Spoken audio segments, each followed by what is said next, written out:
Hello everyone, good morning to all. Welcome to the Monophona series. ഇന്ന് ഞാൻ പറയുവാനായിട്ട് ആഗ്രഹിക്കുന്നത് ഒരു ജനറൽ ടോപ്പിക്കാണ്, അതായത് ബൈബിളിൽ നിന്നാണ്. എന്നാലും എനിക്ക് അതിനെക്കുറിച്ചൊരു ക്യൂരിയോസിറ്റി തോന്നിയുകൊണ്ട് ഞാൻ പഠിക്കുവാനിടയായ കാര്യങ്ങൾ നിങ്ങളോട് ഷെയർ ചെയ്യാനായിട്ട് ആഗ്രഹിക്കുന്നു. എല്ലാവരും താല്പര്യത്തോടെ ശ്രദ്ധിക്കുമെന്ന് വിചാരിക്കുന്നു.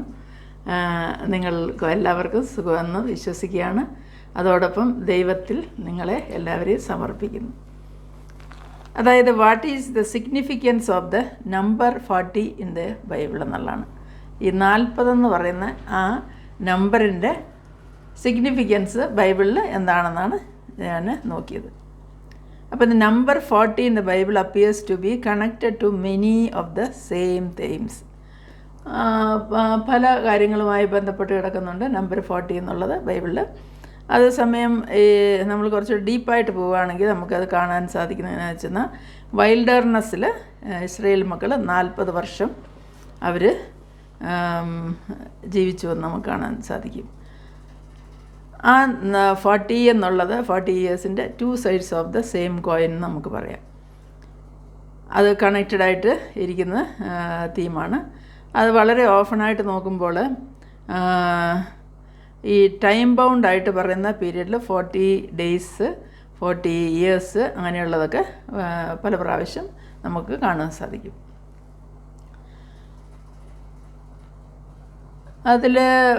അതുപോലെ തന്നെ നമ്മൾ നോക്കുമ്പോൾ ഇതിൽ വന്നിട്ട് ഈ തീമിൽ periods of significance, trials or testing or sometimes punishment for rebelling against god. ദൈവത്തിനെതിരായിട്ട് നമ്മൾ ഓരോ പ്രവർത്തികൾ ചെയ്യുമ്പോഴും അവനെ ടെസ്റ്റ് ചെയ്യുകയും ദൈവത്തെ നമ്മൾ പരീക്ഷിക്കുകയൊക്കെ ചെയ്യുന്ന സമയത്ത് ദൈവം നമുക്ക് ട്രയലായിട്ട് നമ്മളെ പരീക്ഷണത്തിലൊക്കെ ആക്കുന്നതും അങ്ങനെ പണിഷ്മെൻ്റായിട്ടും 40 ഇയേഴ്സിനെ നമുക്കിവിടെ വൈൽഡർനെസ്സിൽ അവർ ഇരുന്നത് നമുക്ക് കാണാൻ സാധിക്കും. അതുപോലെ തന്നെ അതുമായിട്ട് ബന്ധപ്പെട്ട് നിൽക്കുന്ന പല കണക്ട് ചെയ്യുന്ന എക്സാമ്പിൾസ് നോക്കിയാൽ, ഒന്നാമതായി ഫ്ലഡ്, നോഹയുടെ കാലത്തുണ്ടായ ആ ജലപ്രളയത്തിൽ ark with rain for 40 days and nights, 40 രാവും 40 പകലും ആ നോഹ കപ്പലിൽ കടന്നതിന് ശേഷം പെട്ടകത്തിൽ പ്രവേശിച്ചതിന് ശേഷം 40 രാവും 40 പകലും മഴ പെയ്തു എന്നുള്ളതാണ് ഭൂമിയിൽ. അതുപോലെ തന്നെ മോശ 40 വർഷം ഈജിപ്തിലും 40 വർഷം ഡെസേർട്ടിലും ജീവിച്ചു.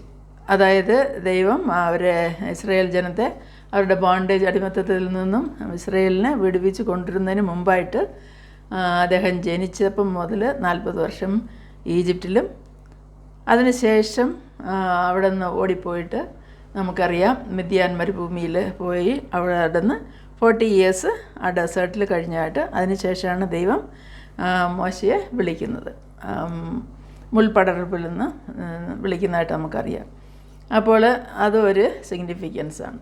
അതുപോലെ തന്നെ മോശ മൗണ്ട് സീനായിൽ 2 പ്രാവശ്യം 40 ഡേയ്സ് 40 നൈറ്റും അവിടെ ആയിരുന്നു. അത് ഉപവാസമായിരുന്നു. വെള്ളം കുടിക്കാതെയും ഭക്ഷണം കഴിക്കാതെയും ദൈവത്തിൻ്റെ സന്നിധിയിൽ 40 രാവും 40 പകലും കഴിച്ചു. അത് ഒരു പ്രാവശ്യമല്ല, 2 പ്രാവശ്യം. അതുപോലെ തന്നെ നമ്മൾ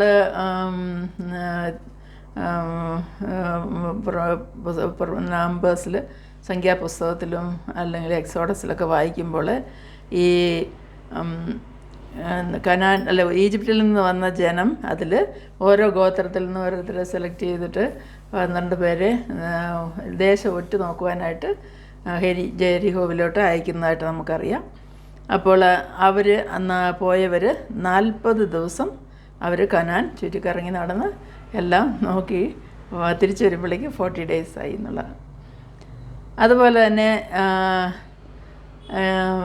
ഇസ്രായേൽ മക്കൾ അവരുടെ മരുഭൂമിയിലെ വാണ്ടേഡായിട്ട് 40 ഇയേഴ്സ് നടന്നു. അതോടൊപ്പം തന്നെ അവർ 40 വർഷം അവർ മന്ന ഭക്ഷിച്ചു എന്നുള്ളതാണ്. ഒരു ദിവസം മുടങ്ങാതെ എല്ലാ ദിവസവും അവർക്ക് ഭക്ഷണം വന്നിട്ട് മന്ന, ഇടയ്ക്ക് വന്നിട്ട് കാടപ്പക്ഷി, അങ്ങനെ അവർ 40 ഇയേഴ്സും ശരിക്കും ഒന്ന് ആലോചിച്ച് നോക്കി അങ്ങനെ ഉണ്ടത്.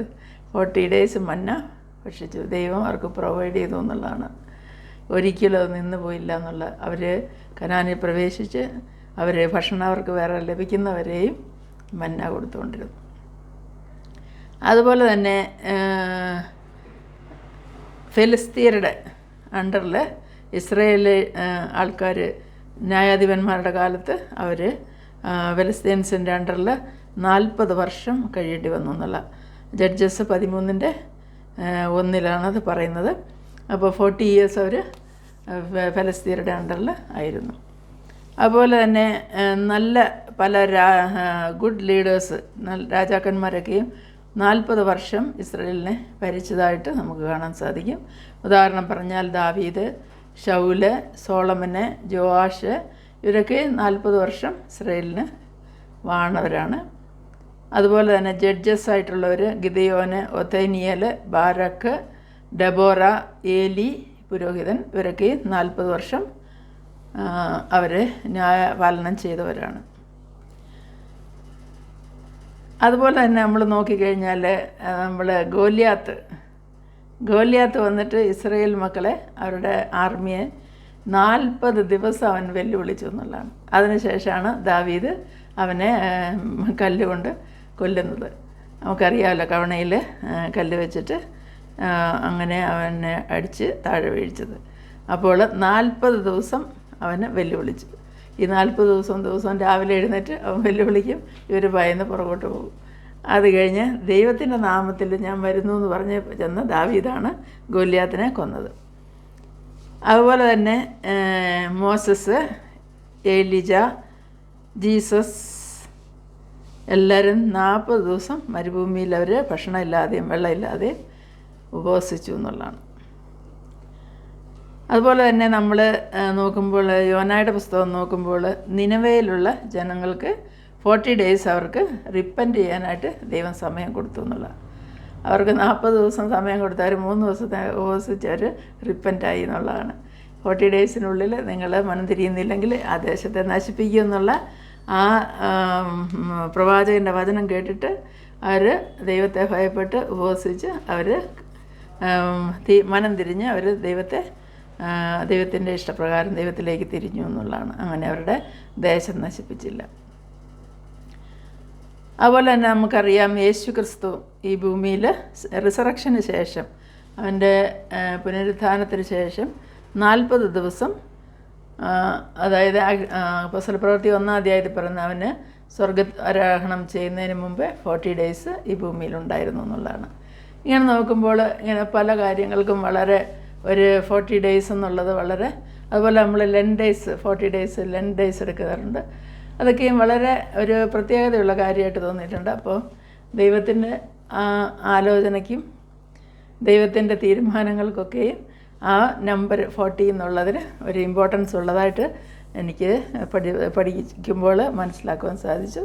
അങ്ങനെ വചനം നമ്മൾ പഠിക്കുക, വായിക്കുക, ദൈവസന്നിധിയിൽ നമ്മളെ തന്നെ സമർപ്പിക്കുക. നമുക്കതൊക്കെ വളരെ ഊർജം തരുന്ന കാര്യങ്ങളാണ്. നമ്മൾ ദൈവവചനം പഠിക്കുമ്പോൾ നമുക്ക് നമ്മുടെ ഉള്ളിൽ തന്നെ ഒരു ഹീലിംഗ് ഉണ്ടാകും എന്നുള്ളതാണ്. അത് നമ്മൾ ആത്മീയമായിട്ട് വളരുവാനും ശാരീരികമായി നമ്മളെ ദൈവം അനുഗ്രഹിക്കാനും നമ്മളുടെ ഭൗതികമായ എല്ലാ കാര്യങ്ങളിലും അതിൻ്റെ പ്രസൻസ് ഉണ്ടാകുവാനൊക്കെയും കാരണങ്ങളാകും. ദൈവം നമ്മളെ ഓരോരുത്തരെയും അനുഗ്രഹിക്കട്ടെ. എന്നെ കേൾക്കുന്ന എൻ്റെ എല്ലാ കൂട്ടുകാർക്കും ദൈവത്തിൻ്റെ എല്ലാ അനുഗ്രഹങ്ങളും കൂടി വരട്ടെ എന്ന് പ്രാർത്ഥിക്കുന്നു, ആശംസിക്കുന്നു. എല്ലാവരെയും ദൈവം അനുഗ്രഹിക്കട്ടെ.